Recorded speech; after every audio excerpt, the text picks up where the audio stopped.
Well, thank you all. Robin, you didn't have slides, but you know how to end with a punch. Thank you so much. Thank you to Marie and Evie and Robin. We have 10, 15 minutes or so that we can engage questions. I was going to start with a question, but I'll just pause and see if someone wants to ask something. I said 10 or 15, but I mean more than that. Yeah. Questions. We have microphones because we're recording, so I ask that people please use the microphones to speak, and also as a way to make sure we can continue to provide translation. So, questions? Yes. Hi, I have a question for Marie. J'ai une question pour vous.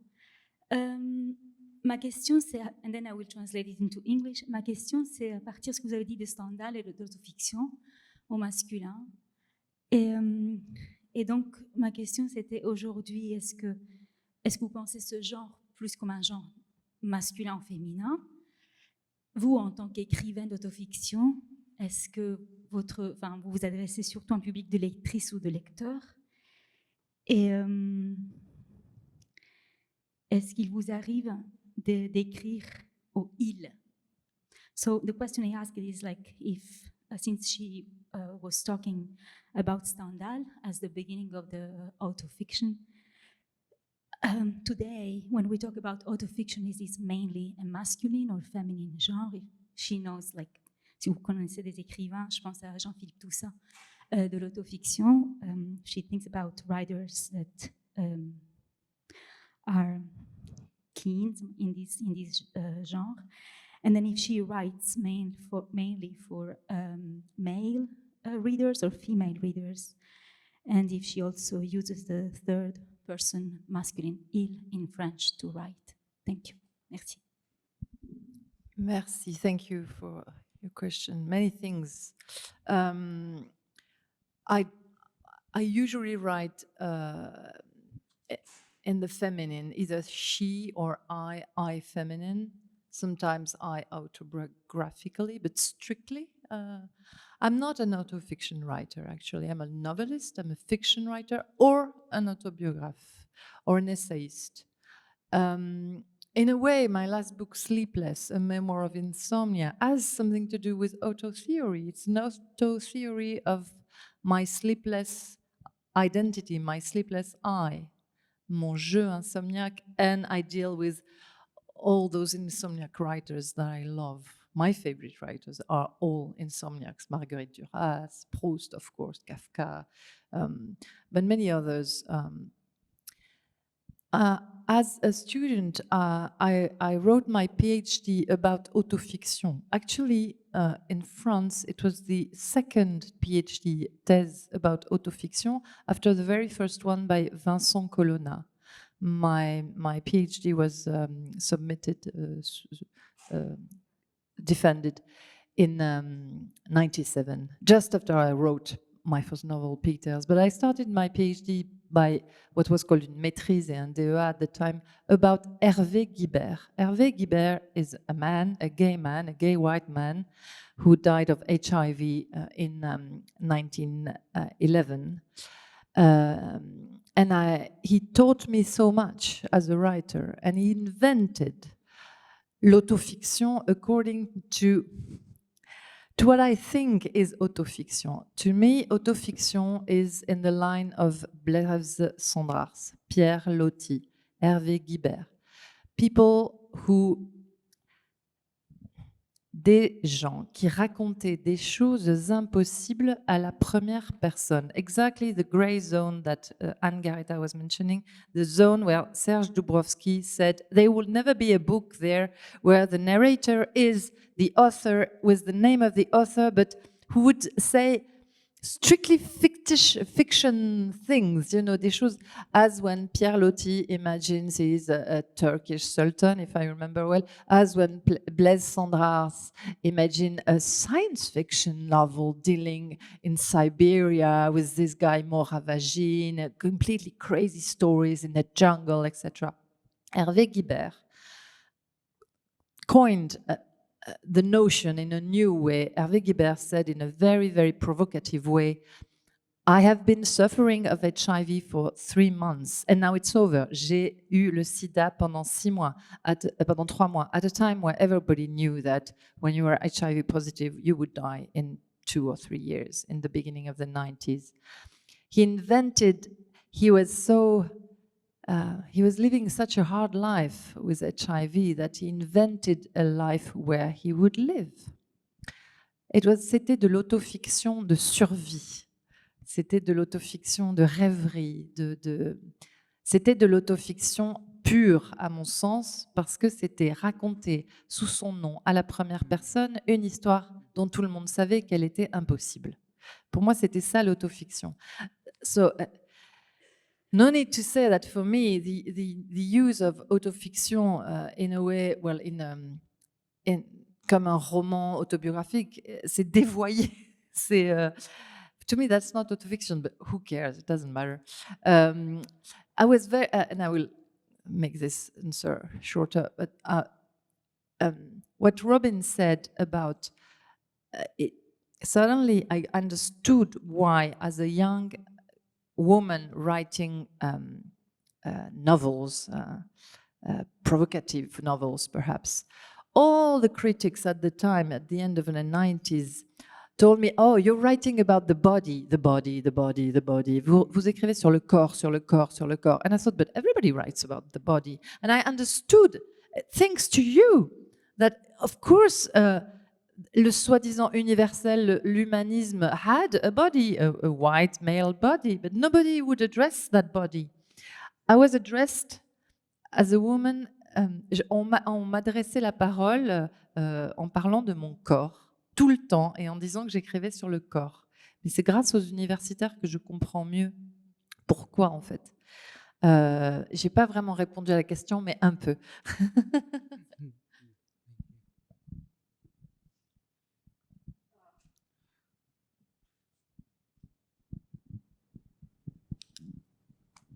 First of all, I want to thank all three of you for a really smashing panel, which talked about very different things, but was on the same wavelength, I think. You didn't say the same thing. You didn't even talk about the same object, the same theories, the same archives. You don't come from the same places or have the same trajectory, but the wavelength was unmistakable. It was the idea, and I love this idea of the degrees of relationality, so that you're not going to be immediately reified, identified, stuck in either being this pronoun or that body or that precise inscription in what is supposed to be a given matrix of either exploitation or domination. So I found it, and I also found that what I heard was not simply looking at a series of conceptual articulations. There was the sense that it's still possible, even before the concept, to perceive things, to have access to a mode of embodied perception, which can be very confused. I liked it, Marie, when you said that you were perceiving things, and it's only later that you got the concept of what you had perceived and been able to articulate in writing. And that's why I also don't like auto theory. What I like about writing is that it allows someone to bracket for a moment all of these concepts that make it easier to partition and put, little cells, a little bit of gray here and an inscription there, and to re-scramble and try to see what's going on underneath. So beneath the ideology, it doesn't mean that we get there. It means that we try. So thank you. It's not a question, it's a thanks. Thank you.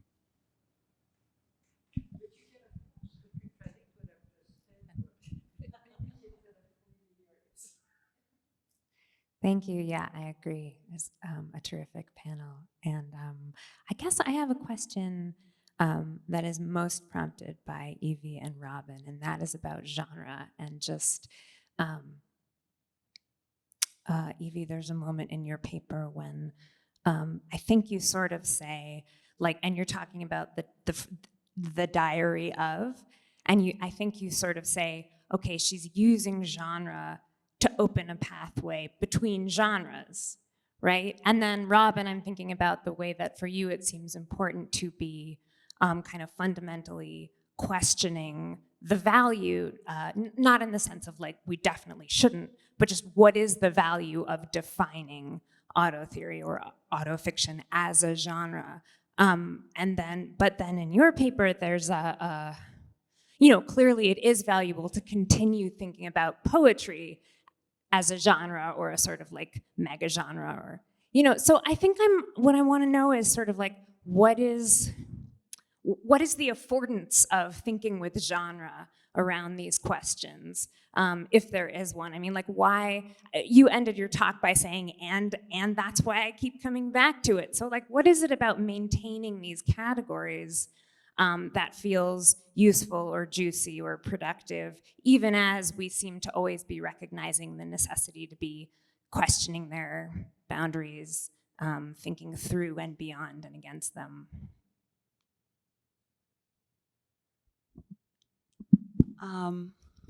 Yes, I love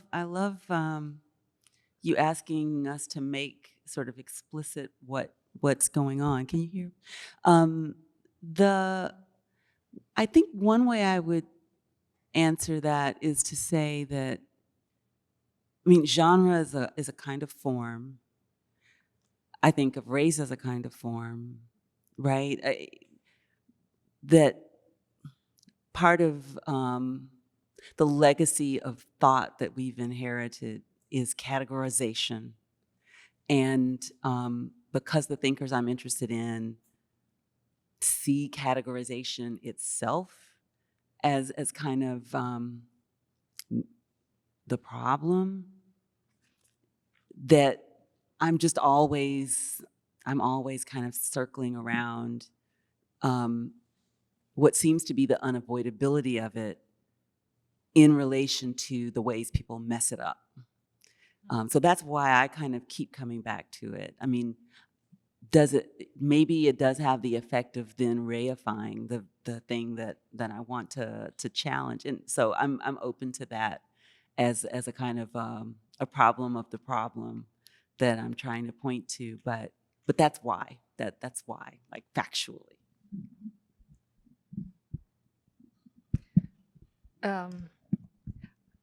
I'm good with the like the big genres, like poetry, the novel, and I mean, I think theory is a genre. Theory, critical theory, as we inherit it, is a genre. It's a genre of writing. It has its own kind of conventions.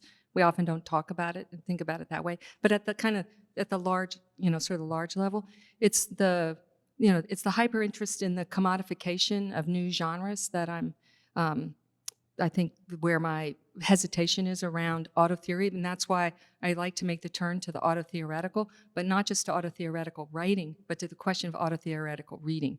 I think all the papers today have been auto-theoretical readings, even when they've been talking about auto-fiction, right? Because they're thinking about and especially if we think of auto as, like the automaticness of the I that is embedded, implicit always. There's always a person writing.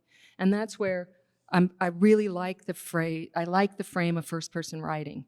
I think that's a really interesting way to engage this conversation. Where then these other terms kind of are inadequate as a singular destination for the conversation about first-person writing. I don't know if that answers you, but that's sort of some of what I'm, would think about the genre issue. I don't have much to add, except that I love the young poet you quoted, Alexis Pauline Combs. But it's not a triangle, it's not a square, it's not a circle. Let's keep moving. I like that a lot, and I see that with my young kids. They are young adults now, and even if I, as a feminist, I've pushed some boundaries. I'm a kid of the 70s and the 80s, so I was raised, you know, in a very macho family, etc. So to me, I was already somebody a bit fluid, a bit modern, you know, and my kids are so much more beyond me, and that's great. And let's invent something new, and not only.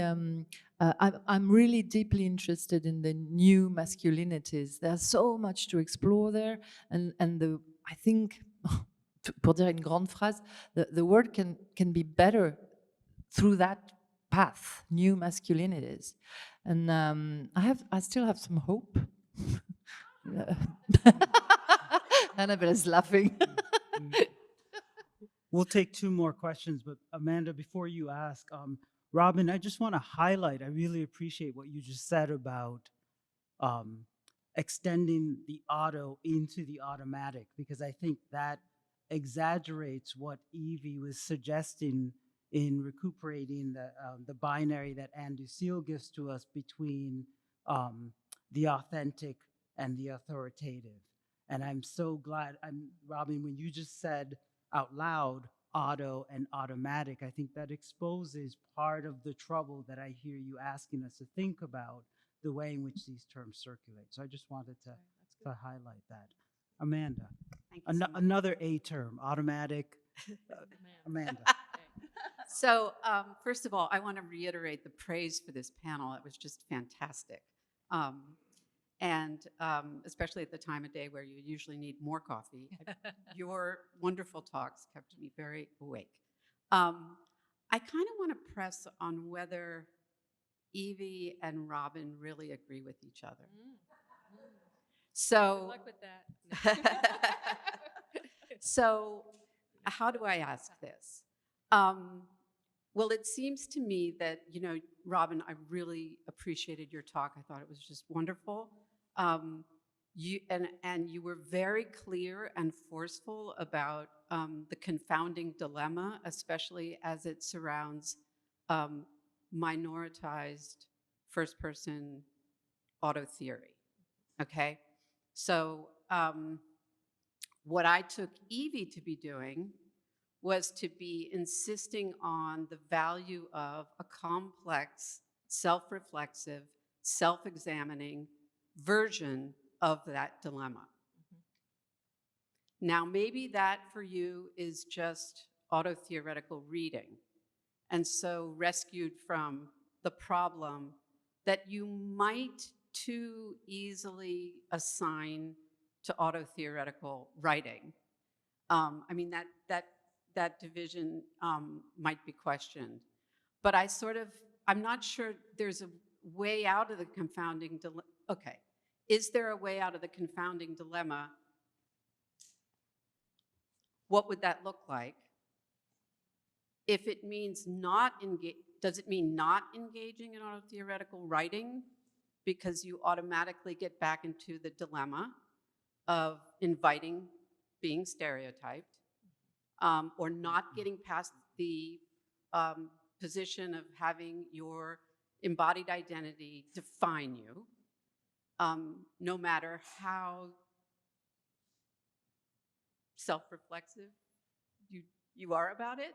And so I'm wondering, like, well, what would be the alternative? You know, what's the way out? So yeah, and you know, so if you guys could maybe reflect on that, and maybe you do agree, and I'm. Well, I would say I am not critiquing auto-theoretical writing. I'm thinking about the way that there can be a convergence, really, to make it more clear, I guess. This helps me make it more clear in my own head. A convergence between the marketability, right, of auto theory and the critical apparatus that is talking about it in terms of minoritization, in terms of thinking that it is a distinctly minoritized kind of entity or form of writing, and that because so my critique is about the critical Perception. the way that I'm worried that it gets shored up in the very logic of the commodity logic that markets it, you know, by giving it a transgressive thing. I mean, one example is this, and Frank Wilders talks about this in one of his podcasts. I mean, he couldn't market, you know, Afro-pessimism until they figured out how to call it that it would just call it auto theory. And then, you know, it's a 6-figure advance, right? You know, I mean, so it's that kind of because that commodification of marginalization, especially in the history of racialized, you know, that proper deed value has a history that can't really be escaped. And I want different kind. I don't want it to be a genre that we know in that way, right? I want something, you know, I want different kinds of reading that would come. So it's not that and that's why I think we can agree. Yeah, absolutely. So I'm first not offering the writers that I was talking about under the heading of auto theory. And I am skeptical of anything anyone can do that escapes capitalism and commodification. The thing that I'm interested in, kind of to go back to what you were just pointing to, Marie, is the way the writing keeps pushing in some different way. It's the exploration of the possibility or the imagined alternative as opposed to an actual alternative that gets you out of anything. Can I add something? I was Googling Sarah Ahmed, Living a Feminist Life, to know if it was translated in French, and I was very surprised to see, and I think it's AI who translated it, or DeepL or whatever. The book of Sarah Ahmed is described in French as un livre d'auto-assistance. It's even worse than self-help. It's auto-assistance. It looks like an advertising for car insurance. C'est terrible. So labels are even more labelizing in the age of AI, of ChatGPT. So we must stay as fluid and human as we can. Yes. Not squares, not triangles, not circles. But of course, il faut écouter les marginalités. Moi, j'ai été élevée dans un monde où on n'écoutait pas les marginalités, où elles n'avaient droit qu'à des confessions, comme tu disais au début. Donc, c'est très compliqué d'être humain. Evie, as you were responding to that question, I wanted to ask you too, is there something then about, to go back to Julia's question about genre, is there something then about exposing the experiment or exposing the making or exposing the constructedness? Is there something about exposing the thinking so that it doesn't, to maybe echo some of what Robyn is suggesting, that it doesn't become an automatic of the marginalized body self-evidently essentializing what the marginalized body is supposed to do, such that you're reading the title page of Anna Julia Cooper is so rich, and you say, this isn't a decline of announcing herself. This is something about a praxis of specificity that might then gesture towards trying to think beyond the one. Is that part, and partly I'm thinking through how much experimentalism, experiments radiates across your work as a way to undermine what we come to expect of Black. Is that a fair? I shudder to try to think of saying anything better than you, Kevin. So, cosine.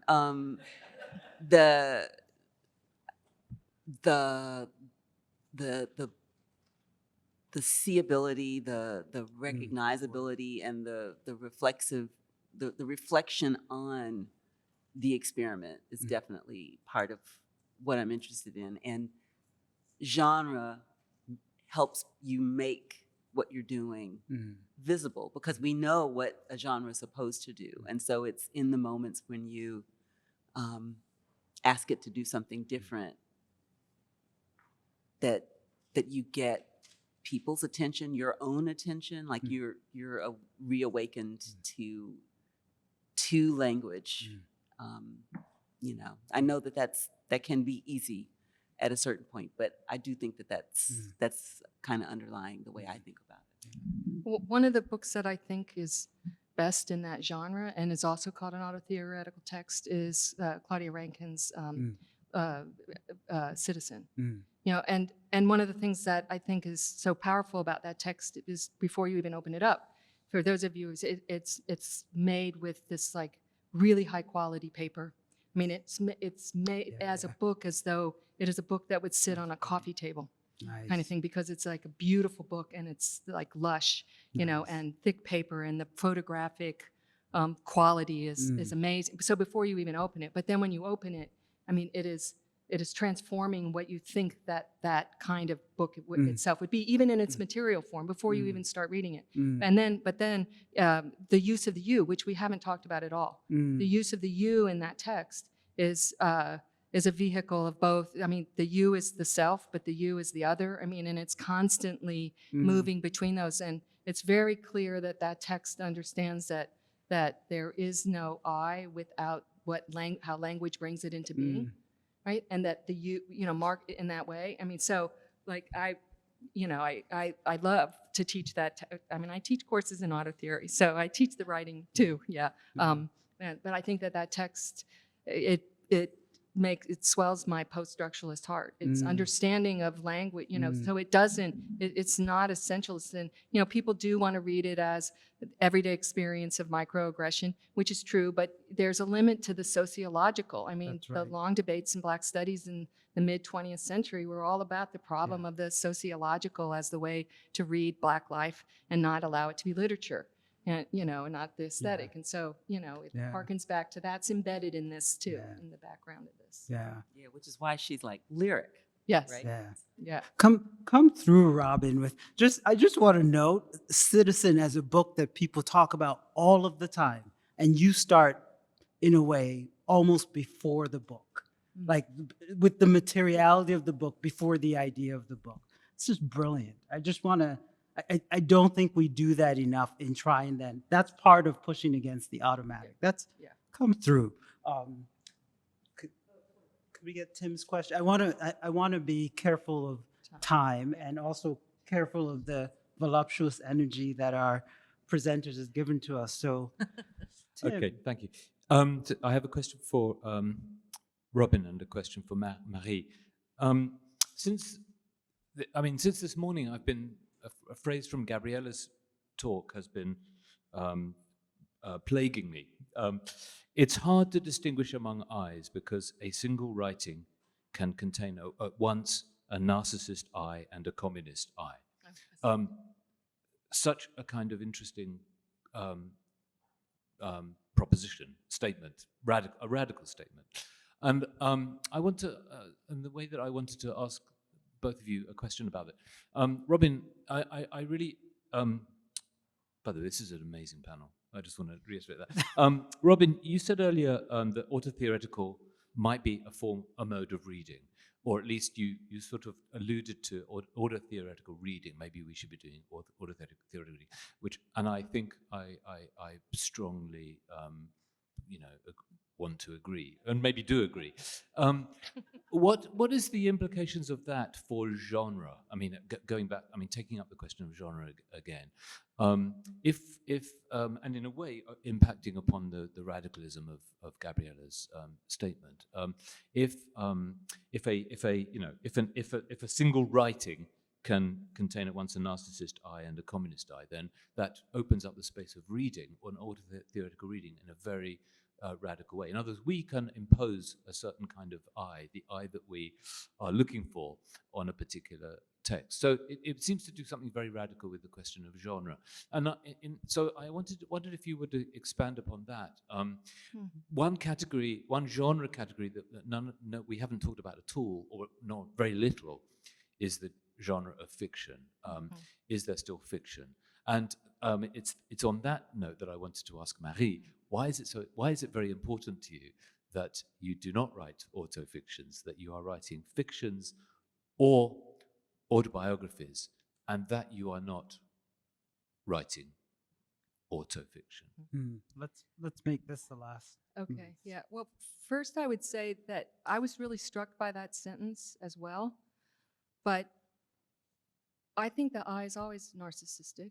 I think that that's its invitation, right? That's the conversion of it, the automaticness of it into something that is the self-intimacy with what language makes it recognizable. So, but it's not a bad thing.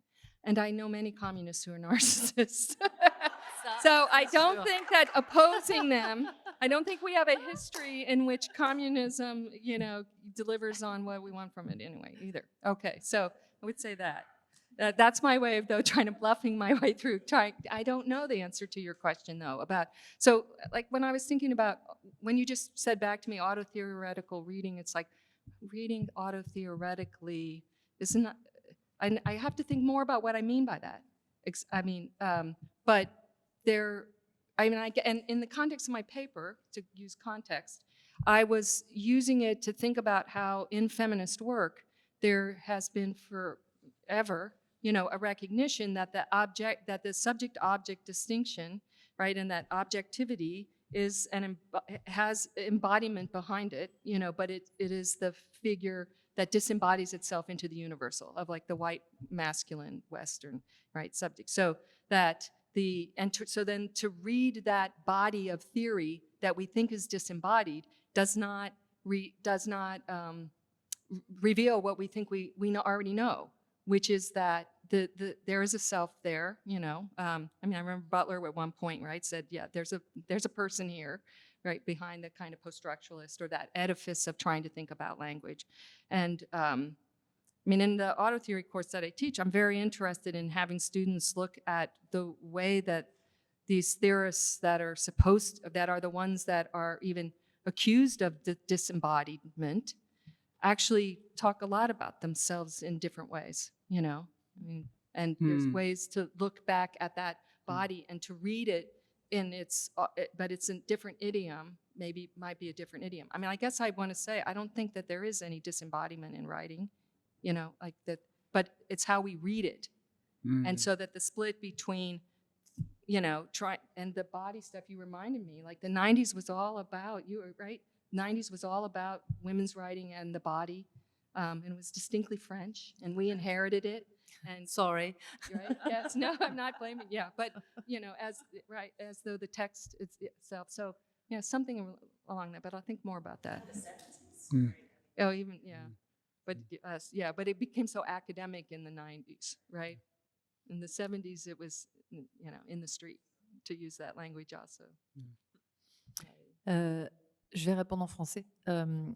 Il faut voir que le mot autofiction, à partir du début des années 2000, a été très utilisé pour discréditer les femmes qui écrivaient, les femmes écrivaines. C'était de l'autofiction. Pour ne prendre... Oui.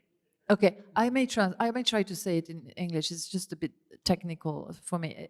You have to be aware that the word autofiction was used, was very derogatory for women who wrote. It was used by the press to say, oh, it's just another woman writing. She writes autofiction. To take the very example of Christine Angot, I think she started in 90, well, basically she started the same au milieu des années 90, in the middle of the 90s. Christine Angot is not a writer of fiction. She's not a writer of autofiction. She's strictly autobiographical, and it's crucial for her. It's a vital thing for her. She has to write about the incest her father imposed on her. It's a survival strategy for her to write autobiographically. All the good press in France, Le Monde, Libération, Télérama, said, oh, she writes autofiction. She writes autofiction, so it's rubbish. She struggled to impose her voice and the seriousness of what she was speaking about. So that's why I didn't want to endosser, to endow the word autofiction. First, because I don't write autofiction. I write novels, biographies, or autobiography or autobiographical essays. I don't write autofiction in the strict meaning of autofiction as my PhD and other PhD put it. Un récit à la première personne où le nom de l'auteur est aussi celui du narrateur et du personnage et qui parle de choses invraisemblables. That's definition of autofiction. I don't do that. Very few people do that. Very few writers actually do that. The word was spread by the press to, in a way, pour démolir la littérature en général. Comment on peut dire ça? Mm, mm.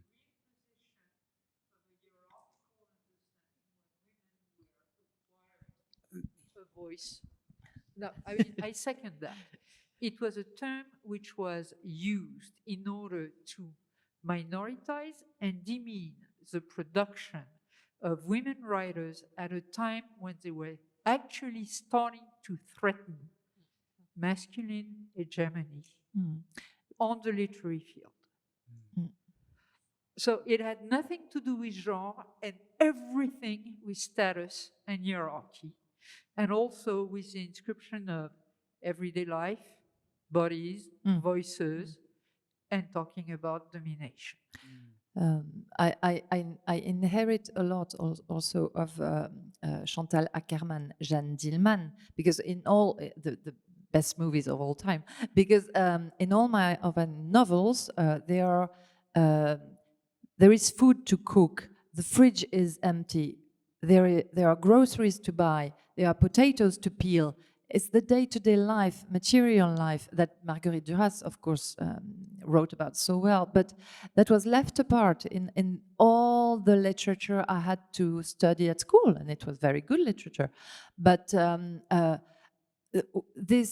je ne voulais pas qu'on me mette dessus le mot autofiction parce que je m'occupais de frigo vide et de courses à faire. Because an empty fridge is a very serious thing. It's a very serious thing, and it deserves literature. It's not autofiction, it's literature. So, Well, that seems like a perfect place to end, especially to think that Descartes reminded us that we ought to remember that Descartes asks, what kind of body am I? And that's actually the question that generates this kind of meditation on thinking. So I think it resonates with what you're saying and resonates with this thinking about how we understand the thinking that happens in Why Me. So thank you. Let's thank the Kogut staff, first of all.